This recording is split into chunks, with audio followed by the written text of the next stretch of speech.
ምን ነው አትፍራኝ። አይሰማም እንዴ ማውራ ፕሮሞሽን እየሰራ ሰዎችን ከማሳሳት ይልቅ ኢየሱስ ክርስቶስ በነገራችን ላይ አንተ ቤት የሚገቡ ሰዎች ምን ያን ያክል ምን የማያውቁ ሰዎች ናቸው አይደል እየገቡ ያሉት።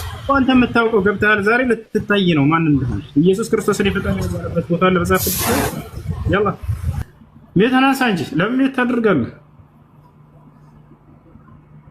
ፉከራ ጎደሉ ኮስ ፉከራ ብቻ የለም። ኢየሱስ ክርስቶስ ሊፈጠር ነኝ አላለም። አይሰማም እንዴ? ኦኬ አይ እኔ መጽሐፍ ቅዱስ የለኝም። ግለጥ። መጽሐፍ ቅዱስ አለ አይደል? አንተ የምታስበት ግባ አለኝ። ኢየሱስ ክርስቶስ እኔ ፈጣሪ ነኝ ያለበት ቦታ አለ ወይ? ምዕራፍና ቁጥር ስጠን።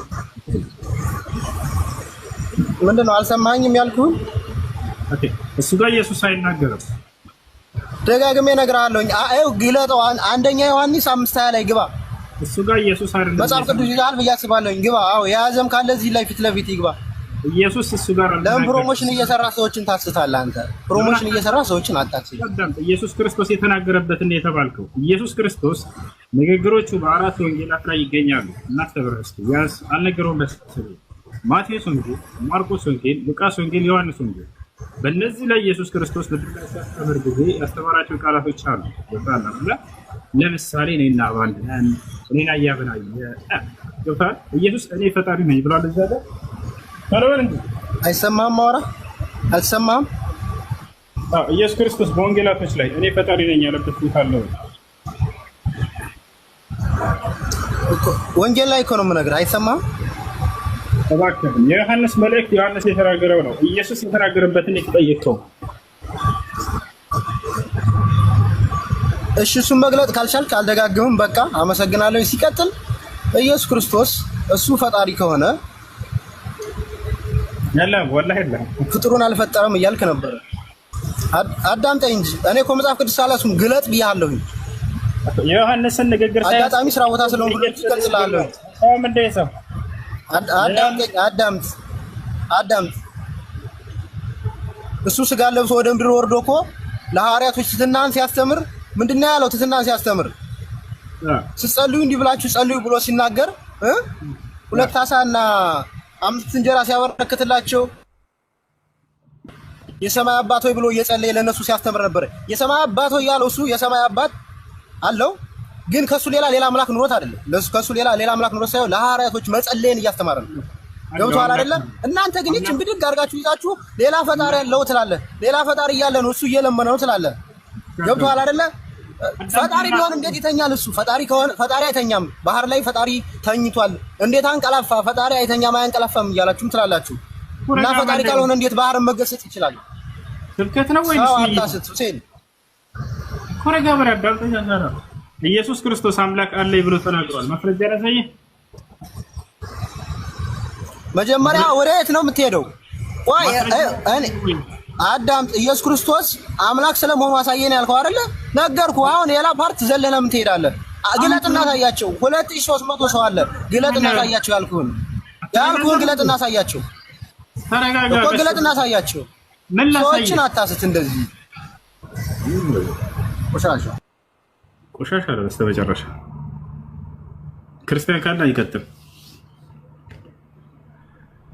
ተዋህዶ ካለ የሚተናሳ ሌሎች ክርስቲያን ካላችሁ ሰው ተናገር አለ ፈጣሪ መደማመጥ የሚባል የለም። ተናዳቸው ነው የምትገቡት አይደል? እኛ አልተሳደብንም። መጽሐፍ እያነሳ ነው በማስረጃ የምናወራው። የሚሳደብ ሰው ካለ ሄዳችሁ ብትገስጹ የራሳችሁን መምህሮች የተሻለ ነበረ።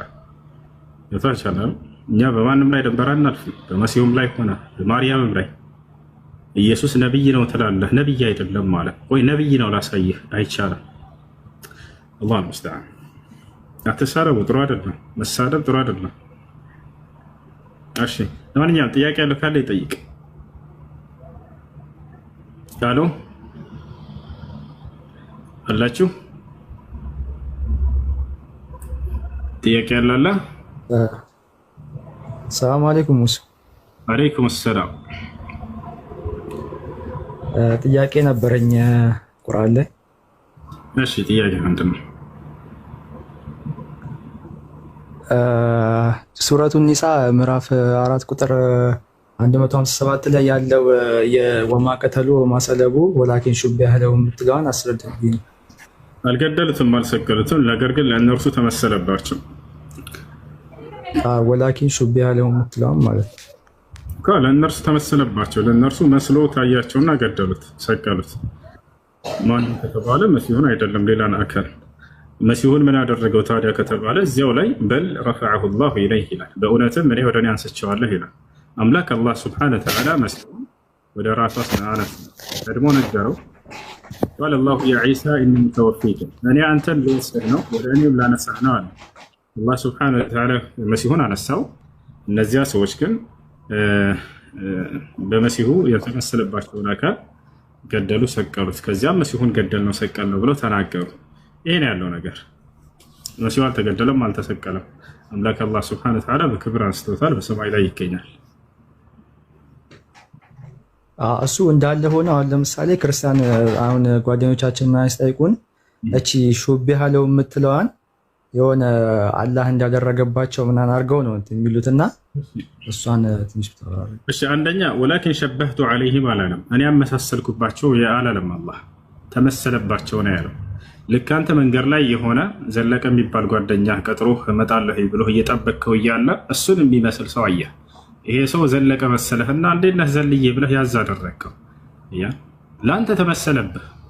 ልክ እነዚህም ሰዎች ኢየሱስ ክርስቶስ መስሏቸው መጡ። እነዚህ ፈሪሳውያኖች አያውቁትም ነበር። እንደውም መጽሐፋቸው በደንብ ያብራራል ይሄን መረዳት ለሚፈልግ ሰው። ፈሪሳውያኖች አያውቁትም ነበረ።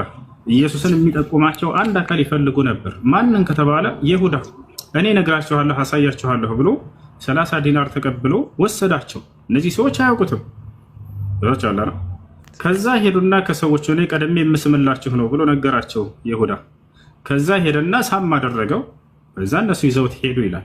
የሚገርምህ በዚሁ ላይ ይጋጫል የራሱ መጽሐፍ። እዚህ ጋር አንድ ጥያቄ አለኝ እኔ። እሺ ነብይ ነኝ ያለበት ነብይ ነው ብላችሁ እያማራችሁ ነው። ነብይ ኢየሱስ ክርስቶስ አምላክ አይደለም ብሎ ግልጽ በግልጽ የሚናገር አሁን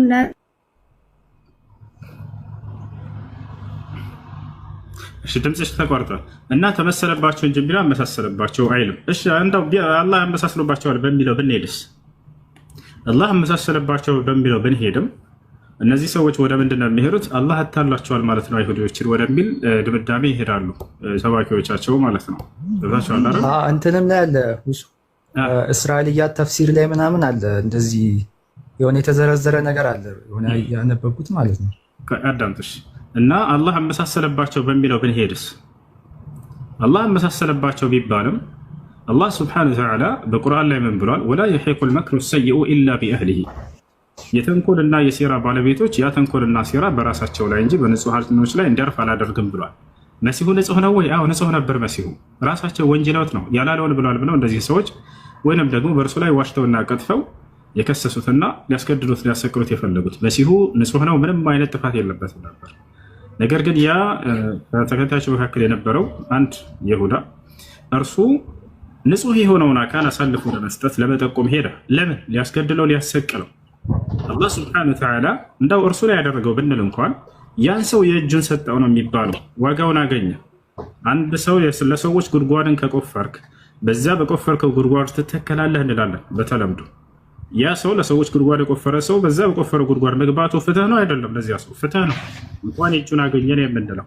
ለሰዎች መጥፎን ነገር አስቦ የሰው እያደረገ የዛኔ እጁን አገኘ። ያ ነው። እንዳጠቃላይ ግን በቁርአኑ ላይ አላህ ስብሐነሁ ወተዓላ ተመሰለባቸው አለ እንጂ እኔ አመሳሰልኩባቸው የሚል ቃል በፍጹም አልተናገረም። እና አድርገው እንዳው በቃ አላህ አታሏል ማለት ነው ብለው ግግም ካሉበት አላህ አታለለ የሚል የለም በቁርአን ያለ የለም። ነገር ግን መጽሐፍ ቅዱስ ላይ እግዚአብሔር አታላይ ነው የሚል ቃል በቃል ነቢያትን የሚያታለው ስለሆነ ተቀምጧል። ጥቅሱ ከፈለክ ትታለህ። እሱን አውቀዋለሁ። ይሄን ይመስላል። እሺ ሌላ ደግሞ ማለት ነው ምዕራፍ 7 ቁጥር 27 ላይ የአዳም ልጆች ሆይ ሰይጣን አባታችሁን እናታችሁን ኀፍረተ ገላቸውን ሊያሳያቸው ልቦቻቸውን ከነሱ የገፈፈ ሲሆን ከገነትም እንዳወጣቸው ሁሉ እናንተን አይሞከራችሁ ይላልና ይሄ ከገነትም እንዳወጣችሁ የሚለውን እሱን ከዛ ከእንትኑ ጋር አይጋጭም ነው ወይስ እንዴት ነው? ከምኑ ጋር? ይሄ መሰሉን ከመሰሉ ለዚህ ነው የሚለው ጋር መሰሉን ከመሰሉ ምንድን ነው? አይ ሱረቱል በቀራ ምዕራፍ 2 ቁጥር ስንት አካባቢ ላይ እንዳለው ማለት ነው። ምን አገናኘ ከሱ? እዚህ ጋር ከገነት እንዳወጣችሁ የሚለው አሁን ክርስቲያኖች የሚያስቡት ፍሬውን ከበሉ በኋላ ነው ከገነት አምላክ ያባረራቸው ብለው እንደሚያስቡት ማለት ነው። መሰሉን ከመሰሉ ለዚህ የሚለው ጋር ምን አገናኘው ነው? ያ የሚናገረው ስለ መናፍቆች ነው።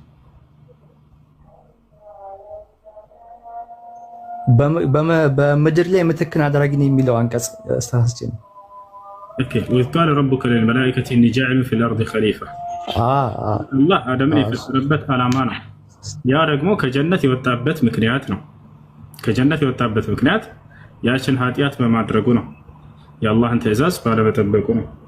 ያ ነው አላህ ምን አለው በቁርአን ላይ ፈቁልና ያ አደሙ ኢነ ሃዛ ዐዱውን ለከ ወሊዘውጅከ ፈላ ዩኽሪጀነኩማ ሚነል ጀነቲ ፈተሽቃ። አንተ አደምና ሐዋ ሆይ ያላቸው ይህ ሰይጣን ከእኔ ትእዛዝ እንድታመፁ እንዳያደርጋችሁ ከጀነት እንድትወጡ እንዳያደርጋችሁ አምፃችሁ እያለ መጀመሪያ ቀድሞ ገስጿቸዋል፣ አስጠንቅቋቸዋል። ከዚያም እነዚህ ሰዎች ሰይጣንን አመኑትና ያችን የዛፍ ፍሬ በሉ። ከዚያ በኋላ ወረዱ። እዚያም አምላክ አላህ ሱብሓነሁ ወተዓላ ያንን የቀጣቸው በኃጢአታቸው ምክንያት ነው። ያ ግን መጀመሪያ ቀድሞ አላህ ሱብሓነሁ ወተዓላ ለምድር ፈጥሯቸዋል። ያ ወደ ምድር መውረዳቸው ደግሞ ሰበብ አለው ነው። ሰበቡ ምንድን ነው ከተባለ ያችን ጥፋት ማድረጋቸው ነው። እሺ ጀዛከላህ ወያኩ።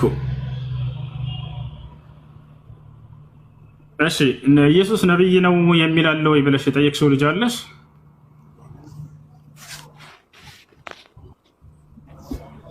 ኢየሱስ ነብይ ነው ብለሽ የጠየቅሽው ልጅ አለሽ?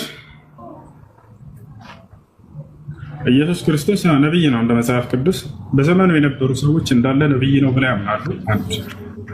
በዘመኑ የነበሩ ሰዎች ተአምራትን እያዩ ሰዎች ነብይ ነው ብለው ያምናሉ። ሁለት ልክ እንደ ኢየሱስ ክርስቶስ ራሱን ነብይ እንደሆነ ገልጿል።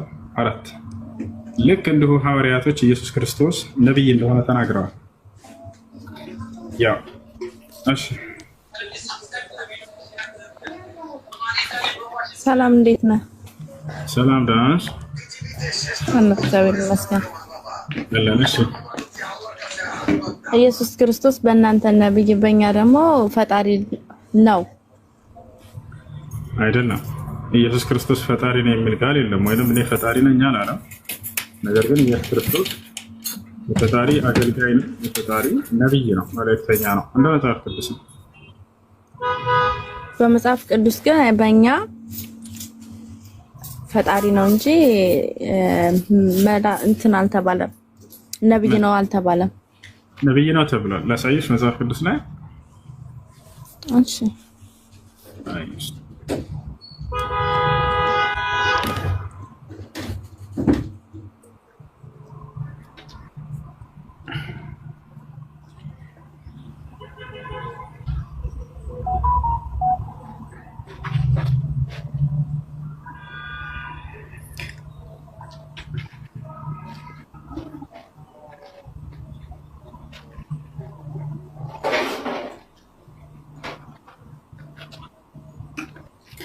ያው እና እዚህ ጋር ምን ይላል? ወደ ኢየሩሳሌም በገባ ጊዜ መላው ከተማ ይህ ማን ነው ብሎ ተናወጠ። ህዝቡም ይህ ከገሊላ ናዝሬት የመጣ ነብዩ ኢየሱስ ነው አሉ። ነብዩ ኢየሱስ በሰዎች ዘንድ ነው እንጂ በትክክል እኮ ኢየሱስ ክርስቶስ ከእግዚአብሔር በሶስት በስላሴ ሶስት በአንድ እንደሆነ እሱ የለም መጽሐፍ ቅዱስ ላይ ያለውን እያሳየሁሽ ነው። በዘመኑ የነበሩ አማኞች ሁሉ ያው ነብይ ነው እያሉ ያምኑ ነበረ። ህዝቡ ሁሉ ነው የሚለው። ህዝቡም ከገሊላ ናዝሬት የመጣ ነብይ ኢየሱስ ነው አሉ። እዚህ ጋር ማቴዎስ ስህተት ቢሆን ኖሮ ይሄ ያልፋል ይመስላችኋል? ህዝቡ ግን ተሳስቷል። ነብይ ሳይሆን እሱ ፍጹም ሰው ፍጹም አምላክ ነው ብሎ ያስቀምጥላችሁ ነበር። ገብታችኋል? ይሄን ስህተት እያየ ዮሐንስ በፍጹም ዝም አይልም። እሱ ብቻ አይደለም፣ ኢየሱስን መታ አንዲት ሴት አንተ ነብይ ነህ ስትለው አንዲት አልተቃወማትም። ይሄን ታውቂያለሽ? ላሳይሽ። ከፊቱ መታ አንተ ነብይ እንደሆንክ ያለው አለችው። ይሄ ነገር ስህተት ቢሆን ኖሮ አይ ተሳስተሻል፣ እኔ ነብይ ሳልሆን አምላክ ነኝ ይላት ነበር። ዮሐንስ ወንጌል ምዕራፍ 4 ቁጥር 19 ያሳያችሁ።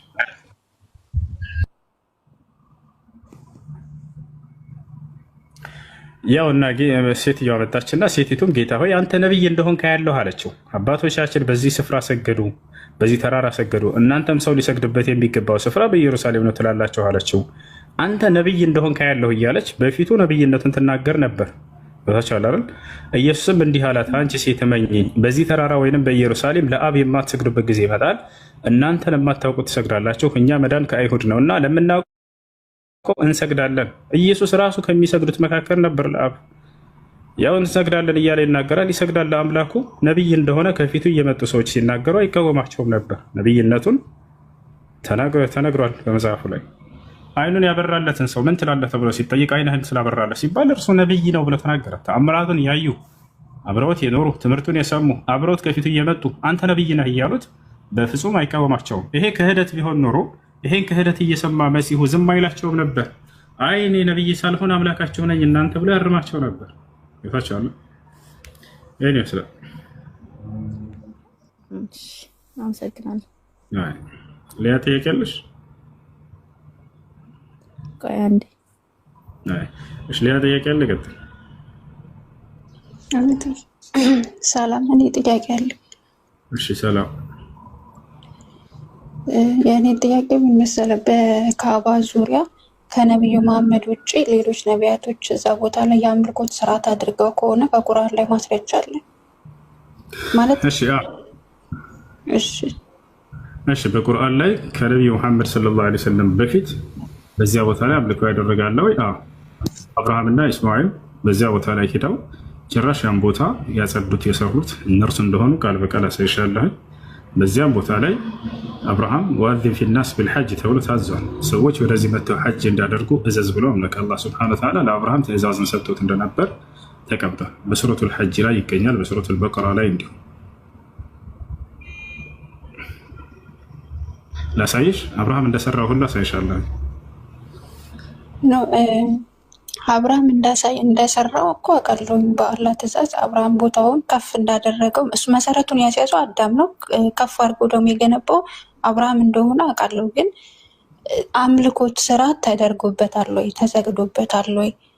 አዛን ተደርጎበታል ወይ? ያ ቦታ ላይ ለምን እንደሆነ ትእዛዙን ለአብርሃም ራሱ የነገረው ነው የማሳይሽ። ለምን እንደሚሰራ ቤቱን ሰርቶ መሄድ ብቻ ሳይሆን ለምን ዓላማ እንደሚሰራ ትእዛዙን ለአብርሃም ሲሰጠው ነው የማሳይሽ። ያንን ለሰጋጆች እና ሐጅ ለማድረጊያ ጠዋፍ ለሚያደርጉ ሰዎች እያለ ለአብርሃም ራሱ ያናገረበትን ነው። ወላከ አላህ ምን እንዳለው ለአብርሃም ላሳይሽ። ወኢዝ ቃለ ኢብራሂም ረቢ ምንድን ነው የሚለው? ወጠሂር በይቲየ ሊጣኢፊነ ወልቃኢሚነ ወሩክዕ ሱጁድ።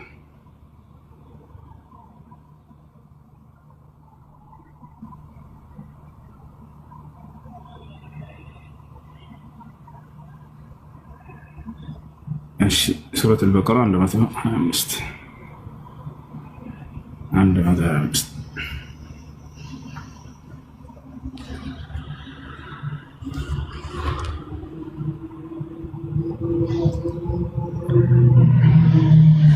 በመጀመሪያ ከዚህ እንጀምር። ያው ቤቱንም ይላል። ቤቱንም የሚለው አምላክ አላህ ሱብሓነሁ ወተዓላ ስለ ካዕባ እያወራ ነው። ቤቱንም ለሰዎች መመላለሻና ጸጥተኛ ባደረገን ጊዜ አስታውስ ይላል። ይህ ለነቢ ሰለላሁ ዐለይሂ ወሰለም ነው እየተናገራቸው ነው። ከዚያ ከኢብራሂምም መቆሚያ መስገጃን አድርጉ ወተኽዙ መቃም ኢብራሂም ወደ ኢብራሂምና ይላል። አሁን ወደ ማን ይህን ቃል እንዳስተላለፈ ይነግረናል። መጀመሪያ ወደ ኢብራሂምና ወደ ኢስማኤልም ቤቱን ለዘዋሪዎቹና ጠዋፍ ለሚያደርጉ ሐጅን ለሚያደርጉ ማለት ነው፣ ለተቀማጮቹም ለአጎንባሾቹም ለሰጋጆቹም አጥሩ ስንል ቃል ቤቱንም ያንን ካዕባን ወደ ኢብራሂም ምን ቃል ኪዳን እንደያዘበት ለአብርሃም እየነገረን ነው አምላክ አላህ ለኢብራሂም ወደ ኢብራሂምና ወደ ኢስማኤልም ይላል። ሁለት ነቢያቶችን ከጠቀሰ በኋላ ቤቴን ይላል። ቤቴን የሚለው ካዕባን ነው። ለዘዋሪዎቹ ዘዋሪ የሚለው ጠዋፍ ለሚያደርጉ የሐጅ ስነስርዓቱን ለሚያደርጉ ሰዎች ከሐጅ ስነስርዓቱ መካከል አንደኛ ጠዋፍ ይባላል ወይንም መዞር ይባላል። ካዕባን ሲዞሩ አይተሻል? ሲዞር አይተሻል አይደለ? ካዕባን ሰዎች አንደኛው የሐጅ ስነ ስርዓት ይቻሉና እሱ ነው የሚዞሩት ምን እንደሆነ ስጠይቅ ጧፍ ነው ተብያለሁ። ጧፍ ማለት ደግሞ በካዕባ ዙሪያ መዞር ነው። አይዋ እሱ የሐጅ ደሳኔ የተባልኩት የሐጅ ስነ ስርዓት አንዱን ጠቀሰ እዚህ ጋር። ስለዚህ ከዚያ ከሐጅ ስነ ስርዓት መካከል አንዱን ጠቀሰና ጧፍ የሚለውን አላህ ይሄንን ለአብርሃም አዝዞት እንደነበር ያሳየናል። ለተቀማጮቹም ማለት ወልቃኢፊን ወልቃኪፊና ወሩክዕ ስጁድ ለተቀማጮቹ ማለት እዚያ ቁጭ ብለው አምልኮ ለሚሰሩ ማለት ነው። እሺ ቁጭ ብለው እዚያ ቦታ ላይ አምልኮ ለሚሰሩ ሰዎች መቀመጥን ሲያዝ እዚያ አላህ ሱብሓነሁ ወተዓላ የተሽከሆነ ተቀምጠው አምልኮ ስርዓት ነው የሚሰራው። ለአጎንባሾችና ሰጋጆች አለ። እነዚህ ደግሞ ሁለቱ የሶላት ስርዓቶች ናቸው። አጎንባሽ ማለት ሩኩዕ ይባላል በአረበኛ። አይተሽ ከሆነ ሰዎች ሲሰግዱ ያጎነበሳሉ በጉልበታቸው ማለት ነው። ሌላው ሰጋጆቹ ይላል። ይህ ደግሞ ስጁድ ነው። ሁለቱ የሶላት ስርዓቶች ናቸው። ይሄ አንደኛው ሩኩዕ ይባላል አረበኛው ላይ ወሩክዕ ስጁድ ብሎ አስቀምጦታል። ይታይሻል። ስለዚህ እንደዚህ እንዳለ እነዚህ ሁሉ የአምልኮ ስርዓቶች ከዕባ ስር የሚሰሩ ወደ አብርሃም የታዘዙ የሆኑ ቃል ኪዳን የተያዘበት ናቸው። ቀጥሎ ምን አለ? አጥሩ ስንል ቃል ኪዳንን ያዝን አለ። ከማን ጋር? ከአብርሃምና ከእስማኤል ጋር የያዘው ቃል ኪዳን ነው። ከዕባን ሰርተው ያንን ዓላማው ለምን እንደሆነ ከአብርሃም ጋር ቃል ኪዳን ያዘበት እዚያ ጠዋፍ ለሚያደርጉ ሰዎች። ይሄ ሐጅ ስነስርዓቱን ከጠቀሰ በኋላ እዚህ ጋር ደግሞ የሶላቱን ስነስርዓት ጠቀሰ። ከዚህ የምንረዳው ከዕባ ለሁለት ዓላማ ነው የተሰራው። አንደኛ የሐጅ ስነስርዓት መፈጸሚያ፣ ሁለተኛ የሶላት አቅጣጫ ተደርጎ ይያዝ ዘንድ ነው። ይሄንን ከአብርሃም ጋር የያዘው ቃል ኪዳን ነው። እሺ ይሄ ነው።